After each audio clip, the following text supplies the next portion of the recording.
Hello. I made the very regrettable decision to part my hair down the middle today, and I've realized that my hair is too short to do that at the current moment. I'm serving yield sign, triangle, Mr. Toad realness right now, and it's just it's not a look. Hi, editing Prachi here. I just realized that I said Mr. Toad, which implies that I was somehow referring to that character from that gay-ass book series, Frog and Toad, that I read when I was a child. And that is not who I was referring to, because that is a literal toad.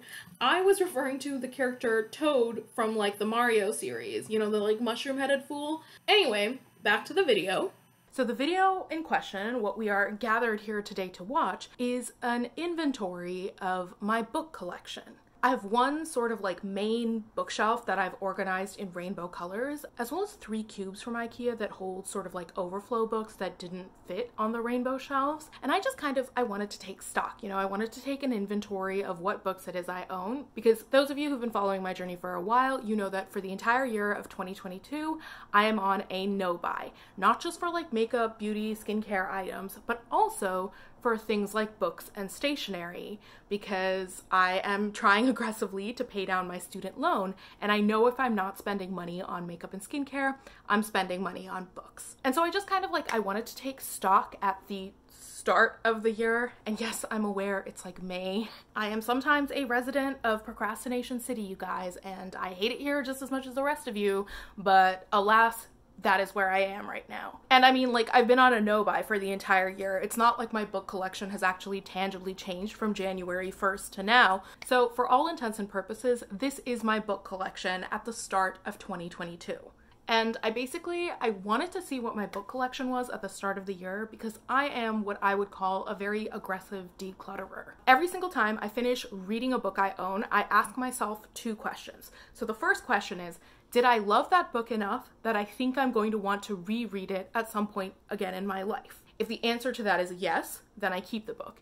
If the answer to that is no, then I move on to the second question, which is the book itself, the physical object, somehow so beautiful that it merits staying on my bookshelf as an art piece? And if the answer to that is no, if I don't think the physical book appeals to my aesthetic taste, then I declutter the book. And my hope for the rest of this year is that I stop aggressively borrowing books from the library and actually try to read down my own shelves. So I wanted this video at the start of the year, before I attempt to tackle my own bookshelf, so that months and months from now, when I've read a bunch of these books and decluttered a bunch of them and thoroughly reorganized my bookshelves, I know what the starting point was of my no-buy year. So this video you're about to watch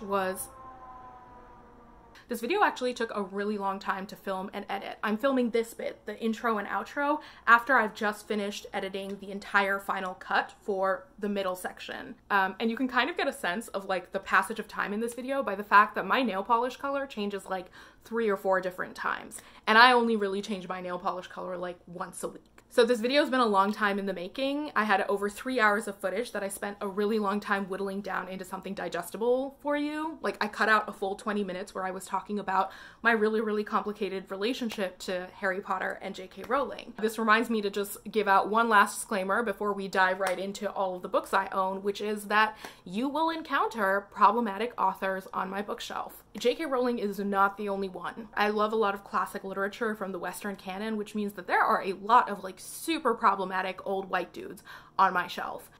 So just, you know, flagging that for you and hoping that you will give me the grace of understanding that just because an author is on my bookshelf does not mean I agree with every single asinine take that they have. The last sort of disclaimer is that I filmed this on my phone, but I filmed the rest of the video on my camera, so audio and video quality will definitely improve after I roll the intro.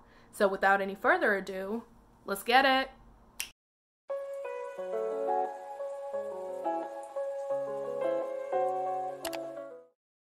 So let's start with the one bookshelf I have that is just like absolutely not color coordinated at all, and then we'll work our way up to the rainbow shelf. So this shelf doesn't really have any rhyme or reason. It's just books that I didn't really organize anywhere else.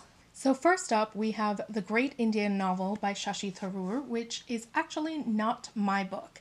I borrowed it from my aunt and uncle when I went to go visit them in Minneapolis this past March, and when I see them again this summer, I will be giving it back. So gotta make sure I read this before June.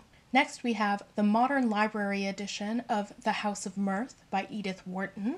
Also on the shelf is this vintage copy of The Age of Innocence by Edith Wharton that I picked up at a used bookstore. Thinking Fast and Slow by Daniel Kahneman. The White Tiger by Arvind Adiga. The Everyman's Library edition of The Song of Solomon by Toni Morrison. Here we have another vintage edition of a novel that I picked up at a used bookstore. This is Dr. Zhivago by Boris Pasternak, translated from the Russian by Max Hayward and Manya Harari. So here we have Volume 1 of Heaven Official's Blessing, Volume 2 of Heaven Official's Blessing, Volume 1 of The Grandmaster of Demonic Cultivation, Volume 1 of The Scum Villain's Self-Saving System, and my most recent acquisition, the pre-order of which arrived literally yesterday, Volume 2 of The Scum Villain's Self-Saving System. We also have here a couple of my active journals, like the journals that are currently in use for something, as well as my Kindle. And then the back half of my shelf I'm not going to go over in detail. I have a textbook from an international law class, 2 books that I really should get rid of now that I no longer want to be a lawyer, 2 like personal books that were actually made by a family member to celebrate our family. The big white thing in the center is not a book at all. It is actually BTS's most recent album, B. And then off to the right, we have a couple textbooks that I've kept from various language learning classes. So Aproximaciones, Avanzando, Más, Reflexiones, and Elementary Hindi, which I never took a course for, I just bought it to refresh my own Hindi skills.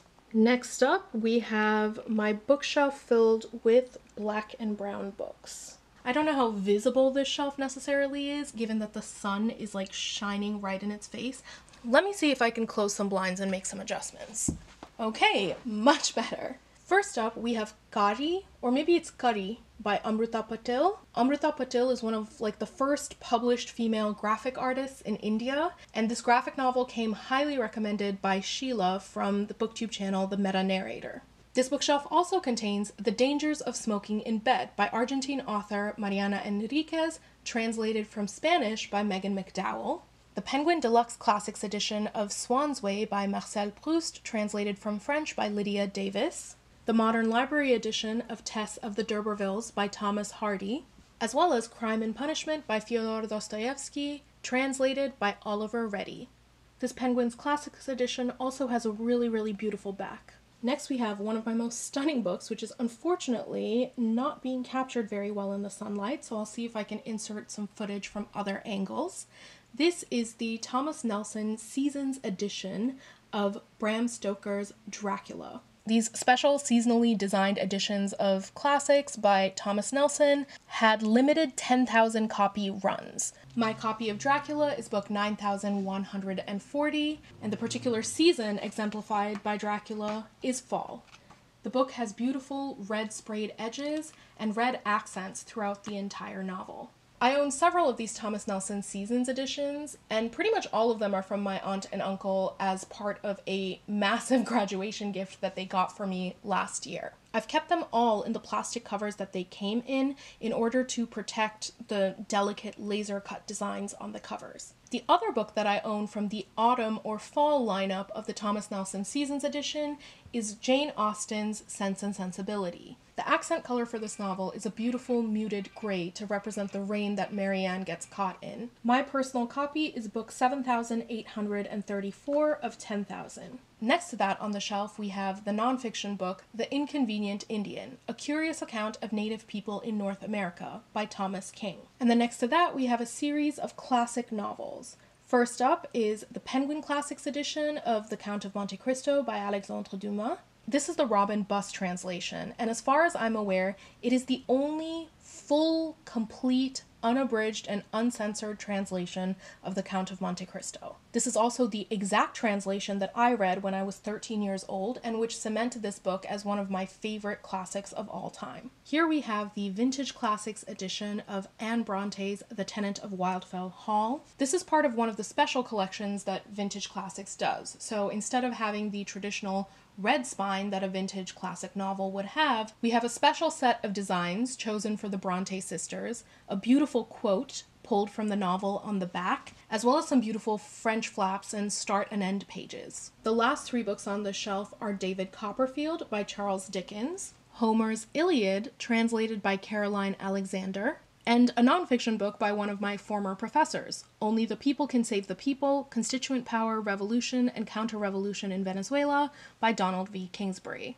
This last white book on the right is a journal, and here in the back part of the bookshelf we can see various sketch pads I've had over the years, some Korean flashcards, Barron's 501 French verbs, Barron's 501 Spanish verbs, as well as a bunch of as yet unused and unfilled journals. The last tiny cube that I have before we get to my main rainbow shelf is filled with all of my white-spined books. Ironically, the first book that I'm going to show you does not have a white spine. It's a mini book containing all of the sonnets of William Shakespeare. But beyond that, the rest of these books all do have white spines. So right at the top we have Americana by Chimamanda Ngozi Adichie, The Odyssey by Homer, translated by Emily Wilson, Reading Lolita in Tehran, a memoir in books by Azar Nafisi, and Chup, Breaking the Silence About India's Women by Deepa Narayan. Then we have a set of sort of small mass-market mini-sized paperbacks which also have white spines. These include This Blinding Absence of Light by Tahar Benjeloun, apologies if I mispronounced that, translated from French by Linda Coverdale, To Kill a Mockingbird by Harper Lee, The Essential Emily Dickinson, poem selected and with an introduction by Joyce Carol Oates. This was actually a gift from Hannah Louise Poston, and her card to me is still inside, being used as a bookmark. Then we have 3 French books. First, the play Incendie by Wajdi Mouawad. Then we have, quite appropriately for our modern moment, La Peste by Albert Camus, the English translation of which is The Plague, as well as L'étranger, or The Stranger, which I've read in English but never in the original French. Getting into the row of books proper from left to right, we have Lolita by Vladimir Nabokov, Close Range by Annie Proulx, which was given to me as a farewell present by my 11th grade English teacher, Mr. Wagner, when I moved to Canada near the end of the academic year. Another farewell present when I left Ohio for Canada. The friend who gave this book to me actually got the book for me as a joke, purely because of the title, because he and I used to talk on the phone all the time, and when I left, he actually created and submitted an Urban Dictionary entry called Midnight Children, which he defined as a book by Salman Rushdie, but also the definition of 2 sleep-deficient kids who converse over the phone during the periods of 12 a.m. to 3 a.m. for a variety of reasons. I keep the little slip of paper inside the book always, even though I've never actually read the book. And I should, it's a South Asian classic. The next book with a white spine is Talia Hibbert's Get a Life, Chloe Brown. It's followed by 3 books that I own in the Oxford World Classics editions. First, we have 20,000 Leagues Under the Sea by Jules Verne, a new translation by William Butcher, Sanditon, Jane Austen's last incomplete novel, and the original 1818 text of Mary Shelley's Frankenstein. Then smack dab in the middle, we have my old French linguistics textbook, Initiation à la linguistique française by Sandrine Zufferi and Jacques Moeschler? Not really sure how to pronounce his name. Followed by a much more fun and funny book, A Dog's Life by Peter Mayle, with drawings by Edward Corrin. Next to that, we have a copy of The Ministry of Utmost Happiness by Arundhati Roy that I happened to pick up the last time I was in Delhi. The Pulitzer Prize-winning novel, and probably one of my top 5 to 10 books of all time, The Hours by Michael Cunningham, and the first book in the post-colonial Ibis trilogy, Sea of Poppies by Amitav Ghosh. The last 3 white-spined books on this shelf are limited edition classics, which are unfortunately no longer available. So first we have the Penguin Threads edition of Little Women by Louisa May Alcott. Penguin commissioned an artist to hand embroider a design for each of the novels in the Threads collection, and then they printed an embossed version of that design onto these books. I own 4 books from the Penguin Threads collection, and my absolute favorite detail is the way that the backs of the covers and the French flaps have a print of what the back of the actual embroidery would look like. That's such an inspired, beautiful idea, and bravo to every single person who worked on this Penguin Threads collection.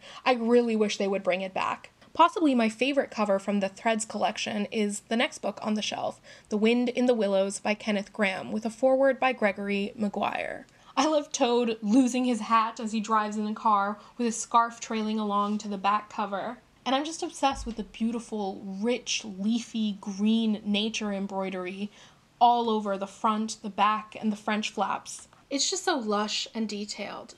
And then the last book on my white spine bookshelf is another one of the Thomas Nelson's Seasons edition. It's A Tale of Two Cities by Charles Dickens, and whereas Dracula and Sense and Sensibility were the autumn editions, hence their brown covers, this is the winter edition and has a white laser cut cover. I happen to own book 7,501 of 10,000, and I've got to say, I really love the sort of like structural city motif that is present throughout the entire novel.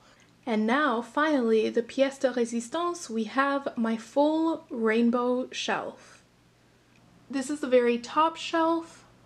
It contains a bunch of knickknacks, all of my bookmarks, a couple boxes from Nepal and India, as well as all of my sort of like gilded novels, I guess, for lack of a better word. There are novels that have combinations of like black, brown, gold, silver, bronze in them. I own 5 Chiltern Classics books, and I've grouped them all together. First, we have Jane Eyre by Charlotte Bronte, Mansfield Park by Jane Austen, Pride and Prejudice, also by Jane Austen, Persuasion by Jane Austen, and The Picture of Dorian Gray by Oscar Wilde. The last 4 books on that shelf are India Discovered, The Recovery of a Lost Civilization by John Key, this absolutely stunning UK special edition of Circe by Madeline Miller, which not only has the most stunning gilded art on its dust jacket, but a beautiful embossed special edition cover underneath. I also own this beautiful special edition of Dune by Frank Herbert, which has these stunning sprayed edges, the turquoise blue color of the eyes of Ibad, as well as an embossed cover featuring the iconic quote, "Fear is the mind killer," from the Litany of Fear.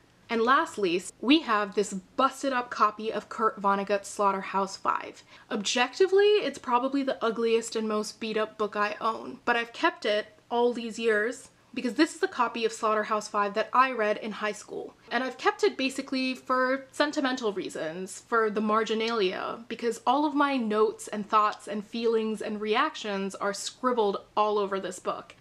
And with that last brown novel, we transition on to my shelf of reds and oranges. We have another copy of Pride and Prejudice by Jane Austen, and it also happens to be the very first copy of Pride and Prejudice I ever owned. This is a beautiful vintage leather-bound book with 2 hands clasped on the cover and lovely, stunning gold sprayed edges. Next to that, we have this lovely book, the cover of which you will never find anywhere in the world except for here, because my mother and I actually bought the fabric and sewed this cloth book cover together this past summer. The book underneath is Anna Karenina by Leo Tolstoy, translated by Larissa Volokonsky and Richard Pevere. And my mother and I embarked on this book cover making project because I was inspired by the Vintage Classics edition of Anna Karenina and that book's cover. It's absolutely stunning and modeled after Russian textiles, and I wanted so badly to own it, except the translation for that version of Anna Karenina is the Louise and Aylmer mod. And I don't vibe with that translation. You know, if I'm going to commit to reading an 800 to 900 page novel, I better like the language in it. And I just find that the Volokonsky and Pevere translation for Anna Karenina, it flows so much better to my ears. Unfortunately, the only cover that I've ever seen for the Pevere and Volokonsky translation is absolutely hideous. Like, what is that? Multiple people thought that it was a butt crack because they were not able to correctly identify that it was a pair of knees on that photograph. And that was also the cover on the dust jacket of this hardback book. And I immediately threw the dust jacket away. My mother and I went to Joann Fabrics. We hunted for something that reminded me of the cover of Anna Karenina I actually liked. And then she taught me how to use her sewing machine, and here we are. Unlike the fugly Penguin Deluxe Classics cover of Anna Karenina, next up is a Penguin Threads book with an absolutely stunning cover. and that's The Wizard of Oz and Other Wonderful Books of Oz, The Emerald City of Oz, and Glinda of Oz by L. Frank Baum. Like all of the other books in the Penguin Threads collection, this book has a beautiful back, French flaps, and the stunning reversal of the embroidery on the end pages at the front and the back. Next up, I have the Vintage Classics edition of The Death of Ivan Ilyich and Other Stories by Leo Tolstoy, a new translation by Richard Pevere and Larisa Volokonsky. A Penguin Deluxe edition of Siddhartha by Hermann Hesse, translated by Joachim Neugroschel. And then I have 4 books in a row by South Asian authors, because clearly South Asian authors just love having red spines. So first we have One Part Woman by Perumal Murugan, translated from Tamil by Anirudhan Vasudevan. Bachpan Kambe Lal Divare, 55 Pillars, Red Walls by Usha Priyamvada and translated by Daisy Rockwell. Cutting for Stone by Abraham Verghese. And this Vintage Canada Anchor Emblem edition of The God of Small Things by Arundhati Roy. Next up are 3 classic vintage red spine novels, which ironically, despite all being from the same company and the same line, are all in slightly different shades of red. First we have Of Human Bondage by W. Somerset Maugham. The other 2 vintage red spines are North and South by Elizabeth Gaskell, and The Glass Bead Game by Hermann Hesse. And now we're hitting the section of my shelf where the books are beginning to transition from red to red-orange. In this batch, we have Kim Ji-young, born 1982, by Cho Nam-doo, and translated from Korean by Jamie Chang. The 10 Loves of Mr. Nishino by Hiromi Kawakami, and translated by Alison Markin Powell. The Death of Vivek Oji by Akweke Emezi. Balzac and the Little Chinese Seamstress by Dai Si-jie, translated from French by Ina Rilke. City of Jinns, A Year in Delhi by William Dalrymple. And the Puffin in Bloom edition of A Little Princess by Frances Hodgson Burnett. Now we're transitioning to the oranges and corals. We have The Immortal Life of Henrietta Lacks by Rebecca Skloot. The Vanishing Half by Britt Bennett. The Penguin Classics Deluxe edition of Great Expectations by Charles Dickens, which has beautiful art continuing on the back and the French flaps. The Diving Bell and the Butterfly by Jean-Dominique Bauby, translated from French by Jeremy Legat. That's the last sort of like coral-toned book. Now we're into the oranges proper with White Tears, Brown Scars, How White Feminism Betrays Women of Color by Ruby Hamad. Damien by Hermann Hesse, translated from German by Michael Roloff and Michael Lebeck. In the Dream House, a memoir by Carmen Maria Machado. And lastly, for this shelf, Homegoing by Ya Gyasi. The oranges continue on in the next shelf with 3 iconic editions of the Penguin Orange Classics. First, we have East of Eden by John Steinbeck. The Crucible by Arthur Miller. And I absolutely love how the iconic penguin is like chilling in that cauldron. And lastly, 1984. This book was a gift from my best friend back in Toronto, and I love how they've redacted the title, but because it's actually stamped into the page, what happens is as time passes, the black ink surrounding the letters in the title is slowly but surely rubbing away. It's like an unintentional meta way of saying that like censorship never works. The truth will out one day. Next up, I present to you a book that I will proudly say I bought purely as an art piece. This is the Penguin Clothbound Classics version of Cervantes's Don Quixote. As absolutely stunning as this book cover is, spine and all, I'm never going to read it for 2 reasons. First, and most importantly, the translation. This particular edition is translated by John Rutherford, and while I'm sure it's a perfectly serviceable translation and probably an enjoyable read, the fact of the matter is the sort of undisputed, widely acknowledged, best, most definitive translation of Don Quixote is the Edith Grossman translation. I read like the first couple paragraphs in the original Spanish, then I read this John Rutherford translation, and then I read Edith Grossman's translation, and I personally did feel like she got it right more often than not. So much like Ana Karenina, if I'm going to spend a lot of time and energy reading a chonker of a novel like Don Quixote, like 800 to 900 pages long, I have to make sure I pick the right translator for me. And for me, that's Edith Grossman. So that's the first reason why I'm never going to read this book. The second reason is because Penguin Clothbound classics are not very hardy editions. The like paint or whatever this print is, it tends to rub off on people's hands, especially if your hands are kind of like sweaty when you're holding and reading the books. And I actually do have one other Penguin Clothbound classic that you'll see a little bit later on where you can see that the paint has rubbed off. So this book, truly, I bought it as an art piece. I bought it because it's beautiful and because that is such a stunning spine to be staring down at you. It also marks the beginning of the transition from orange novels to yellow novels, which are this Penguin English Library edition of Far from the Madding Crowd by Thomas Hardy, the UK edition of If I Had Your Face by Francis Cha, Volume 3 of the Valmiki Ramayan translated by Vivek Debroy, this used hardbound copy of The Namesake by Jhumpa Lahiri that I found at a used bookstore without a dust jacket, Human Acts by Han Kang, translated from Korean by Deborah Smith, the Penguin Deluxe Classics 50th Anniversary Edition of The Master and the Margarita by Mikhail Bulgakov,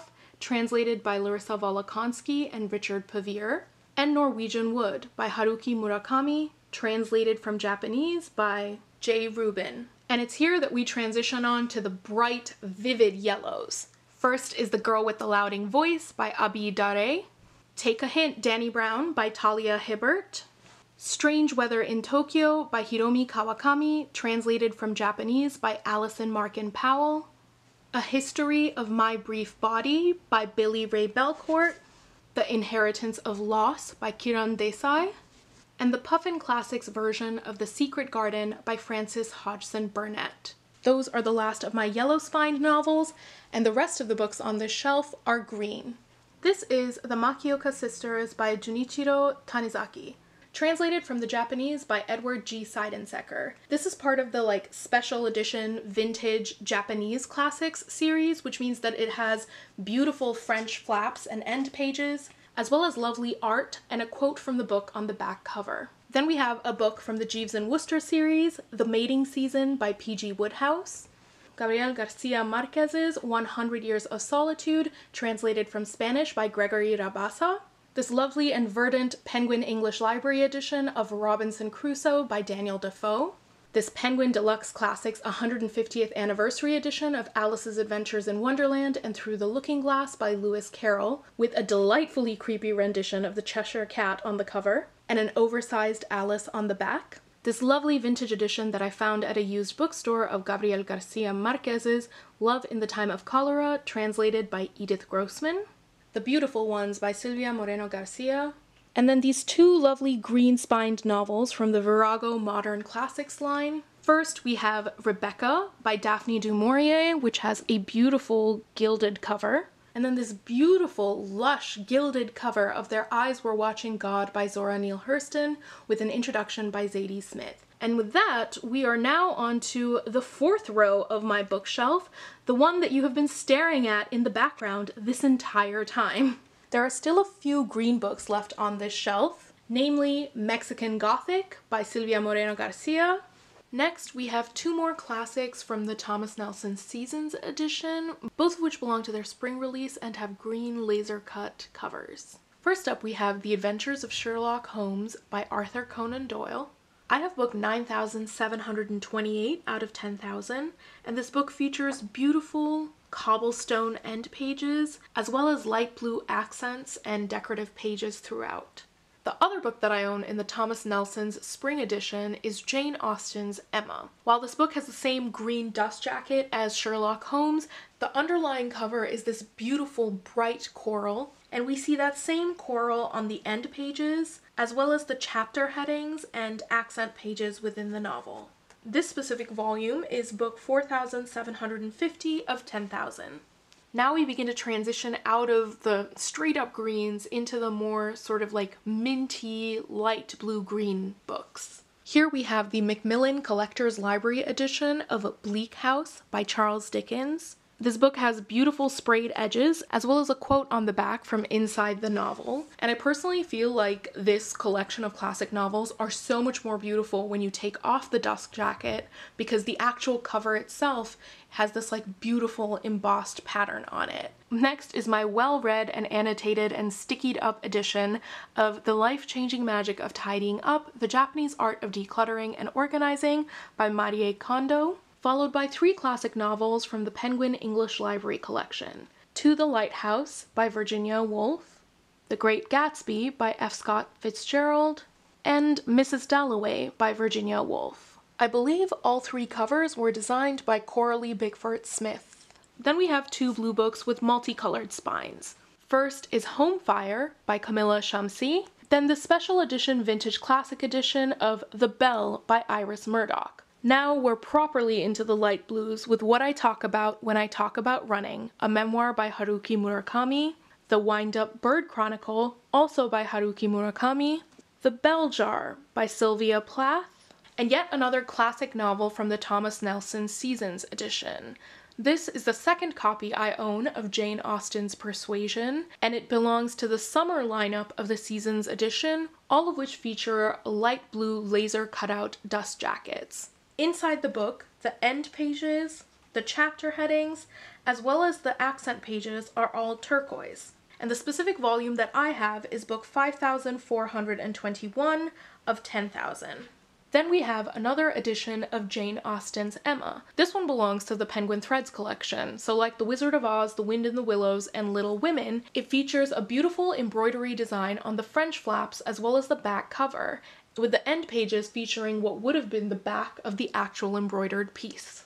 The last few light blue books I own are Things We Lost in the Fire by Argentine author Mariana Enriquez, translated from Spanish by Megan McDowell, Act Your Age, Eve Brown by Talia Hibbert, the special 10th anniversary edition of The Song of Achilles by Madeline Miller, the Valmiki Ramayan, Volume 1, translated by Vivek Debroy, and lastly, hiding in the back over there, this 3-volume edition of Haruki Murakami's 1Q84.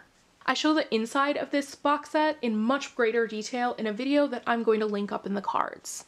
We then have one teal book, Know My Name, a memoir by Chanel Miller, before we fully enter the blues, as I like to call them, with The Elegance of the Hedgehog by Muriel Barbary, River of Smoke by Amitav Ghosh, the second book in the Ibis trilogy and the sequel to Sea of Poppies, Detransition Baby by Tori Peters, the original French edition of Le Petit Prince by Antoine de Saint-Exupéry, Sense and Solidarity by Jean Drèze, a collection of non-fiction essays on developmental economics in India, Hamnet by Maggie O'Farrell, another edition of Siddhartha by Hermann Hesse, this time translated from the German by Hilda Rosner, the Chiltern Classics English edition of The Little Prince by Antoine de Saint-Exupéry, translated from French by Robert Hamilton, and last but definitely not least on this 4th shelf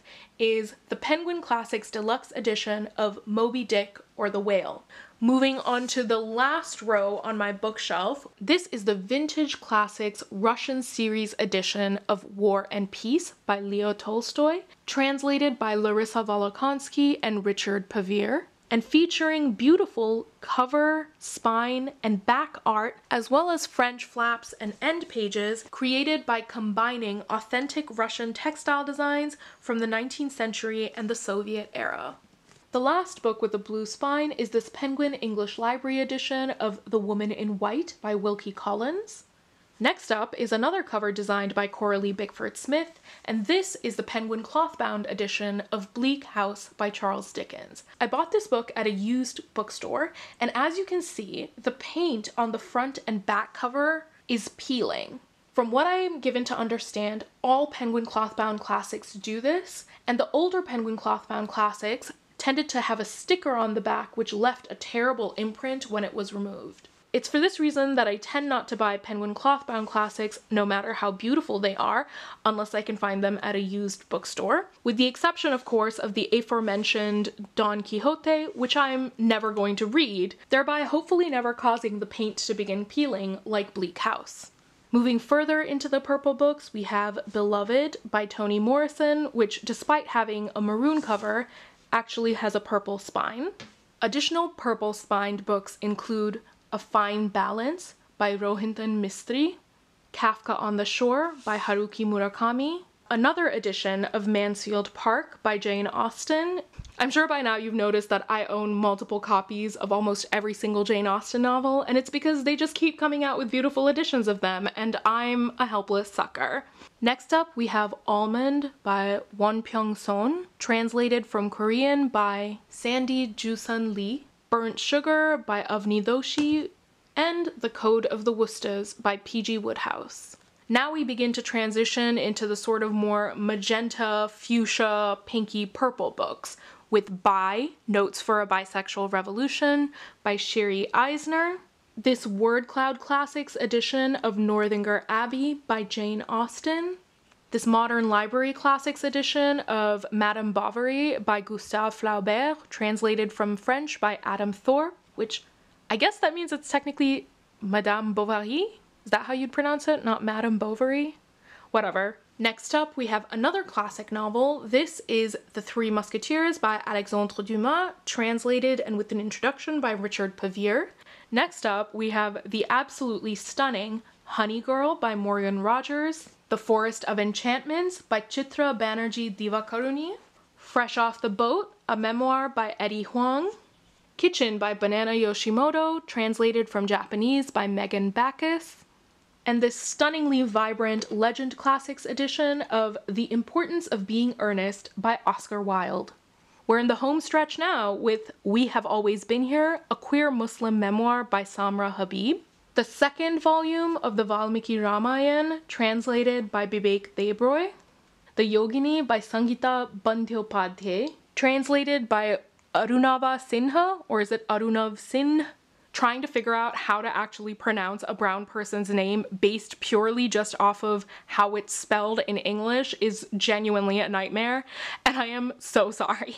The last three pink-spined books are The Nakano Thrift Shop by Hiromi Kawakami, translated from Japanese by Alison Markin Powell, One Last Stop by Casey McQuiston, and Wuthering Heights by Emily Bronte. Alright, the last bit of my bookshelf is the back layer of my bottommost shelf. This back row is not color coordinated in any way, shape, or form, and it features Harry Potter and the Sorcerer's Stone, The Chamber of Secrets, The Prisoner of Azkaban. Next to that on the shelf is The Goblet of Fire, The Order of the Phoenix, The Half-Blood Prince, and The Deathly Hallows, which I have only ever read one time. And then next to that, we have another set of gifts from my aunt and uncle, the same ones who gifted me all of the other Harry Potter novels, with the exception of The Prisoner of Azkaban. And these are the illustrated editions of the first 4 Harry Potter books.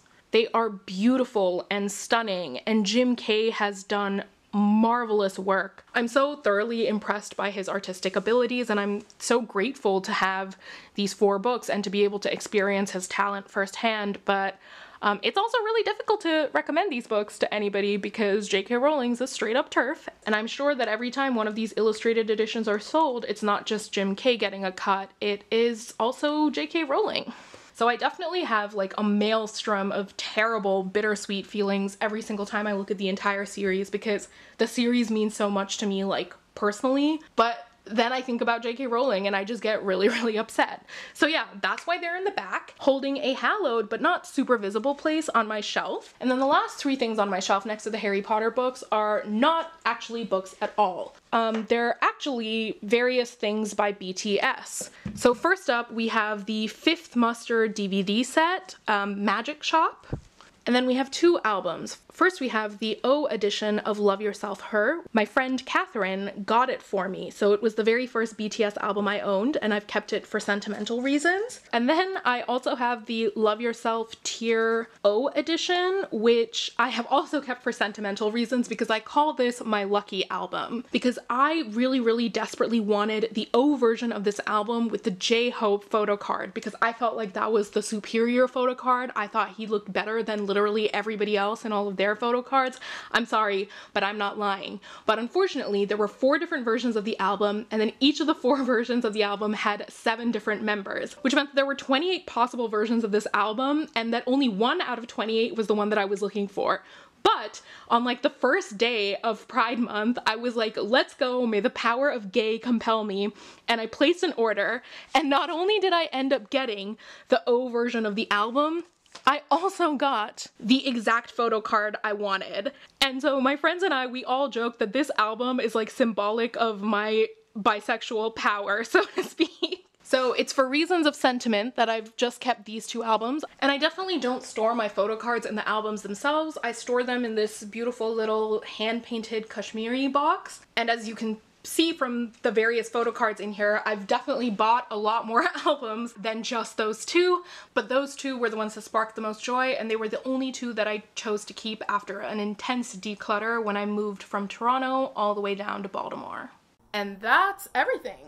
Those are all of the books that I own. If you have stuck it out all the way to the end of this very long video, thank you so much for watching. And as always, I hope you have an amazing upcoming week. And even if the rest of your week is messy and imperfect, I hope that you're still able to create and experience some truly beautiful moments. Thanks for watching. Bye.